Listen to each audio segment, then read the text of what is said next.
कौसल्या सुप्रजा रामपूर्वा सन्ध्या प्रवर्तते उत्तिष्ठ नरशार्दूल कर्तव्यम् दैवमात्मिकम् कौसल्या सुप्रजा रामपूर्वा सन्ध्या प्रवर्तते उत्तिष्ठ नरशार्दूल कर्तव्यम् दैवमात्मिकम् उत्तिष्ठोत्तिष्ठ गोविन्द उत्तिष्ठ गरुडध्वज उत्तिष्ठ कमलाकान्त त्रैलोक्यम् मङ्गलम् कुरु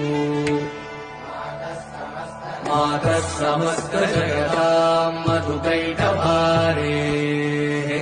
वक्षो